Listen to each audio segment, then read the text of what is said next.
Il y a deux façons rapides et gratuites de soutenir ma chaîne YouTube. La première, c'est de laisser un pouce bleu si la vidéo te plaît.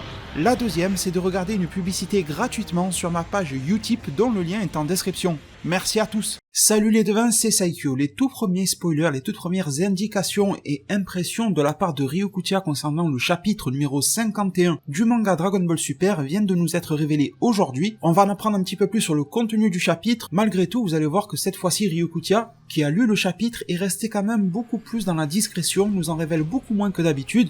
Il nous met plus sur des pistes qu'autre chose, et ça va être un petit peu difficile de dénouer tout ça avant la sortie de ce chapitre le 20. Et également, je vais en profiter dans cette vidéo-là, comme chaque mois, pour faire le point mensuel sur les jeux vidéo Dragon Ball ou proches de la licence Dragon Ball, avec toutes les annonces et révélations qu'il y a pu avoir dans le magazine V-Jump. Alors, concernant le chapitre 51, je vous ai dit, ça nous provient de Ryokutia, on va remercier également le site dragonballsuper-france.fr, et je vous mets le lien en description bien sûr. Ils nous disent alors que comme chaque mois, Ryokutia nous livre ses courtes impressions sur le chapitre numéro 51 de Dragon Ball Super. On nous dit que dans ce chapitre-là, beaucoup de choses nous sont révélées. 2 points, l'apparence de Moro jeune, le but de Vegeta, le secret de Jaco, le, entre parenthèses, stupide, selon Ryokutia, vrai but de Moro, et également la vraie force de Merus. On nous dit ensuite que les 3 filles qui sont aux côtés de Moro sont vraiment de bons personnages, mais j'aimerais, donc quand je dis j'aimerais c'est pas moi, c'est Ryokutia, il aimerait savoir leur nom. Ryokutia nous dit également qu'il aimerait que Vegeta renonce, 3 petits points.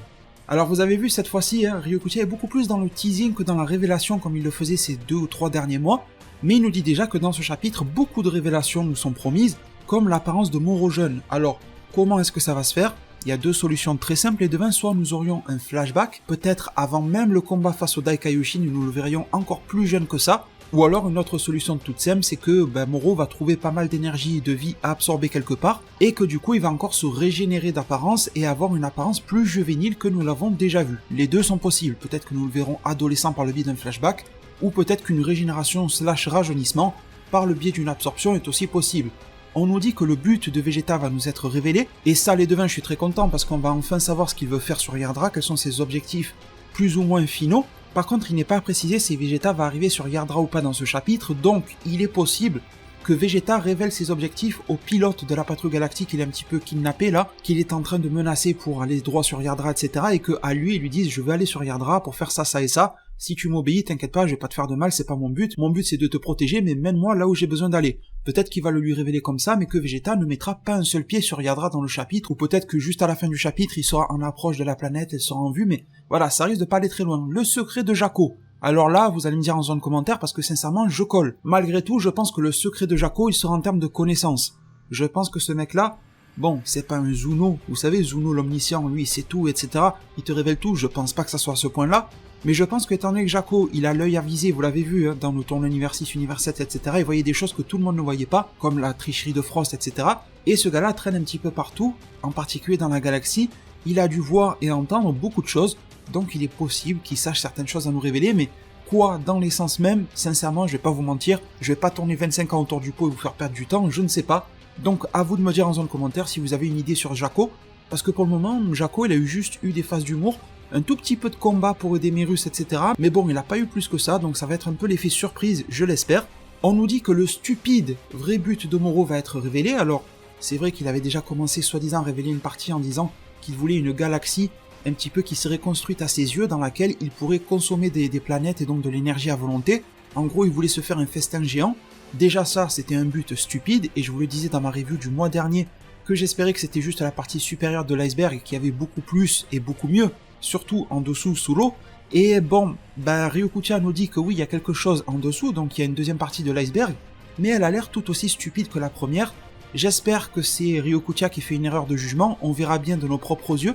Mais avec Moro, je reste très prudent les devins, parce que c'est un personnage tant que tu ne le vois pas agir concrètement, c'est-à-dire faire un vœu, tuer quelqu'un, enfin aller quelque part pour réaliser son objectif, tant que c'est juste de la parole, je peux pas le croire sur parole à Moro, parce que c'est un personnage, on l'a vu depuis le début, qui repose beaucoup sur la psychologie, et c'est un personnage qui a été créé pour prendre à revers psychologiquement les personnages de l'œuvre, Goku, Vegeta et compagnie, mais également nous spectateurs, c'est-à-dire nous mettre sur la piste de quelque chose, il nous fait croire qu'il va à droite, mais au dernier moment il va partir à gauche.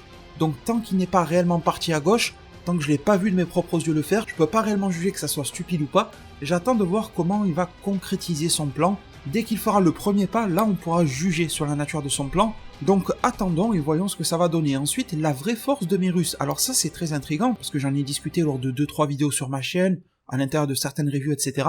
Je pense que d'autres aussi sur leur chaîne YouTube, ou vous-même sur les réseaux sociaux, etc. vous en avez discuté. Qu'est-ce que Mérus pourrait cacher? C'est vrai que depuis le début ça nous est teasé, depuis le début il réalise des actions que même Goku et Vegeta, qui quand même, on se sont battus contre Broly les gars, ils ont pas réussi à le suivre de leurs propres yeux. Vegeta lui disait, toi tu nous caches ta force, etc. On a vu beaucoup de choses. J'avais émis une sorte de petite théorie qui n'était pas réellement une théorie complètement fondée, mais plus une piste à élaborer pour la suite de Dragon Ball Super. Je ne sais pas du tout si Toriyama et Toyotaro vont se lancer dans cette piste-là, elle me semble un petit peu grosse quand même et tirée par les cheveux, mais comme quoi, eh bien Mérus pourrait être une sorte d'apprenti des anges, ou une sorte d'envoyé de la part de Whis, parce que physiquement il lui ressemble beaucoup, parce qu'il a des capacités qui par moments dépassent celles de Goku et Vegeta, parce que dans un combat 1 vs 1 face à Moro, il arrive à tenir Moro, c'est pas rien, vraiment c'est pas rien du tout, alors que ce mec fait juste soi-disant partie de la patrouille, et que normalement, même si t'es le numéro 1 de la patrouille, t'es pas censé être extrêmement fort, ils nous font soi-disant qu'il a des objets technologiques, mais ça c'est peut-être aussi pour déguiser ses pouvoirs, peut-être que les pistolets et les chaussures qui ont aveuglé Moro, peut-être c'était juste du blabla, mais qu'en fait c'était vraiment le ki de Mérus qui a fait ça et pas l'objet technologique. Peut-être que ceux qui gardaient Moro en prison, c'était les pouvoirs de Mérus et pas la prison elle-même. On peut aller très loin, mais en tout cas, si Ryokutia nous dit que la vraie force de Mérus est révélée, c'est qu'elle est, je pense, vous me direz en zone commentaire, beaucoup plus puissante, beaucoup plus élevée que ce que l'on pense, et que ça cache quelque chose. Parce que si Mérus était beaucoup plus faible qu'on ne le pense, je pense pas que Ryokutia aurait commenté de la sorte, donc je pense que l'effet de surprise sera à la hausse. Je vous parlais d'envoyer des anges ou d'un personnage relié aux anges, parce que c'est un petit peu comme dans la vraie vie, quand tu commences dans ta carrière professionnelle, tu commences pas au top niveau. On va dire que le top niveau c'est les anges, on va dire que le boss des boss c'est le Daishinkan, et peut-être qu'en dessous il y en a certains qu'il faut former ou je ne sais quoi. C'est comme dans une entreprise, t'as le stagiaire, t'as l'intérimaire, t'as le mec qui vient tout juste d'être recruté, qui est en apprentissage, enfin t'as un petit peu de tout. Et peut-être que les personnes plus ou moins liées aux anges, qui sont à un bas niveau hiérarchique, eh bien on les alloue aux diverses patrouilles galactiques, comme ça ils peuvent se dégourdir les jambes et se faire un petit peu les mains sur une partie d'un univers. Comme ça s'ils ratent leur job, eh bien au moins il n'y a que juste une galaxie qui est atteinte et pas l'univers entier, et au moins les conséquences ne sont pas trop grosses. Ça serait intéressant, mais bon, vous avez vu que les dieux dans Dragon Ball sont une bonne chose et une mauvaise chose, c'est-à-dire que c'est une bonne chose parce que ça crée de la nouveauté, on a beaucoup de dieux et tout ça, sauf que Dragon Ball Super ne développe pas leur écriture, ne développe pas réellement leur hiérarchie. Alors oui, on sait à peu près qui est au-dessus de qui, mais on les voit jamais concrètement à l'œuvre. Donc voilà, je vous ai mis sur cette piste-là, mais sincèrement je ne peux y croire qu'à moitié parce qu'elle me semble un petit peu plus complexe en termes d'écriture que ce que Dragon Ball Super a l'habitude de nous proposer. Ryokutia nous dit que beaucoup de choses nous seront révélées, il nous dit également que les 3 filles que je vous affiche à l'écran, aux côtés de Moro, la colo c'est moi qui l'avais fait vite fait d'ailleurs, c'était juste pour vous aider un petit peu à voir le visuel des personnages, donc les 3 filles aux côtés de Moro sont vraiment de bons personnages, et il aimerait savoir leur nom. C'est vrai qu'en termes de Chara Design, j'ai envie de vous dire, il y a peut-être un petit peu Sagambo vite fait ou quoi, mais en niveau de Chara Design, c'est peut-être les 3 plus recherchés, les 3 filles qu'il y a dans le groupe, en comparaison des mecs qui ressemblent un petit peu à des Pride Troopers pourris ou des personnages un petit peu plus lambda. Je parle de Chara Design, peut-être qu'après, dans le fond de l'écriture du personnage, ce sera les top intéressants. Je ne dis pas le contraire, mais en tout cas, elles devraient, ces 3 filles-là, avoir un rôle dans le chapitre également. Enfin, il nous dit qu'il aimerait que Vegeta renonce, et là, ça peut être des tas et des tas de choses également. Je vous ai dit que ces leaks seraient vraiment très vagues. Eh bien, pourquoi est-ce que le leaker voudrait que Vegeta renonce? Là aussi, il y a plusieurs options, difficile de trouver laquelle. Peut-être que le plan de Vegeta est nul, mais j'espère que non, et je pense pas que le plan de Vegeta est nul. Je crois vraiment en Toyotaro sur l'écriture de Vegeta.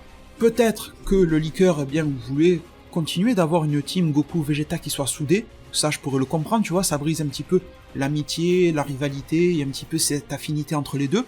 Je peux le comprendre, on peut avoir quelques plans sur Goku à la patrouille galactique, qui va être un peu triste et déçu du départ de Vegeta et de sa décision. Peut-être que Goku va vouloir se téléporter auprès de Vegeta, mais qu'il va sentir que Vegeta a baissé son ki au niveau 0, du coup il ne peut pas se téléporter auprès de lui, et Goku va être très triste et tout ça. Ça, c'est une possibilité.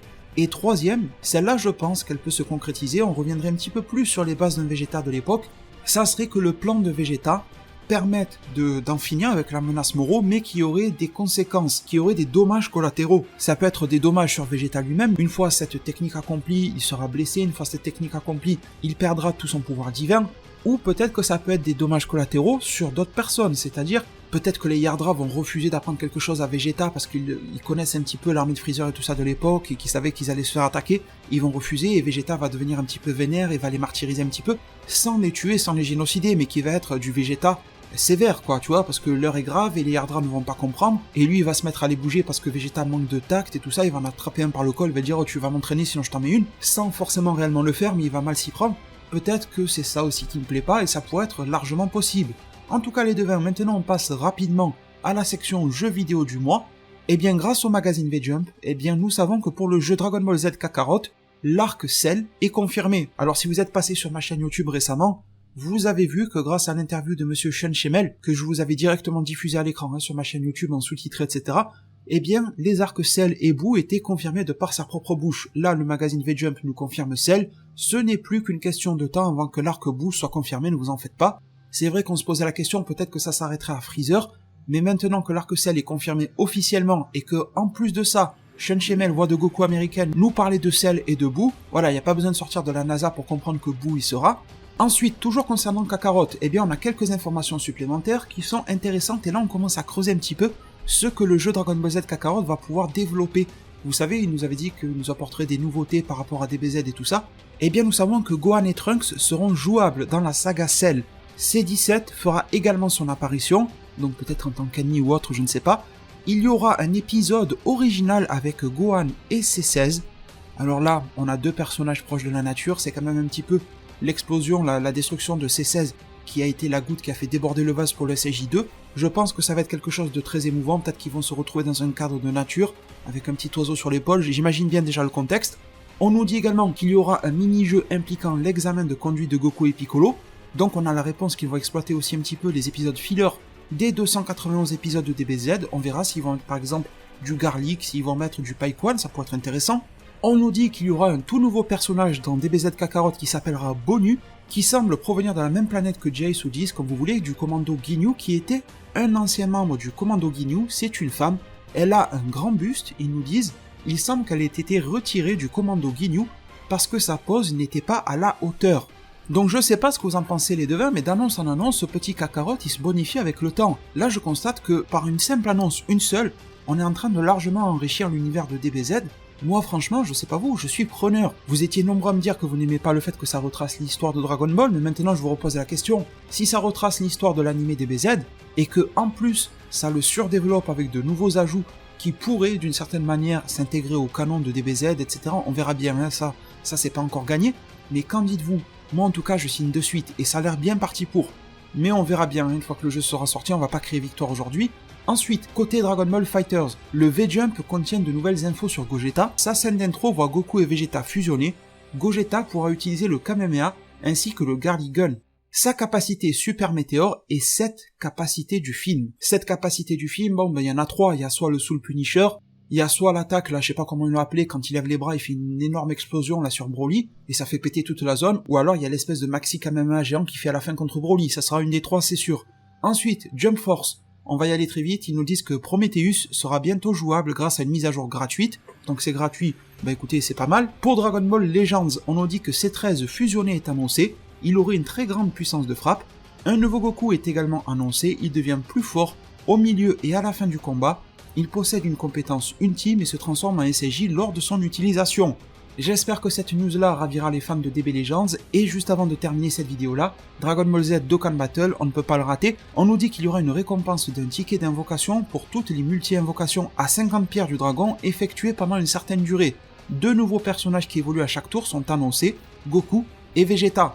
En parallèle de ça, on a eu quelques petites informations sur Dokkan Battle, alors je vais vous les révéler, comme ça vous fera une vidéo un petit peu plus complète. En plus et avec image à l'appui, et bien donc on nous dit qu'un nouveau type d'Active Skill remplacement fera son apparition prochainement. Un nouveau Goku aura un éveil Dokkan en Super Saiyan plus Gohan Super Saiyan, puis un Active Skill où Goku laissera sa place à Gohan Super Saiyan seul. Même logique pour le Vegeta, qui aura un éveil Dokkan en Super Vegeta plus Trunks, puis l'Active Skill donnera lieu à Super Trunks seul. On nous dit ensuite que des tickets de célébration sur la base de la consommation d'ODS, donc les pierres du dragon des joueurs, seront offerts à l'occasion des 300 millions de téléchargements. Enfin les devins, une compétition entre les versions globales et japonaises est annoncée, dont la victoire sera déterminée par, je cite, le nombre de tuiles détruites, et vous avez l'image sous les yeux de tout ça.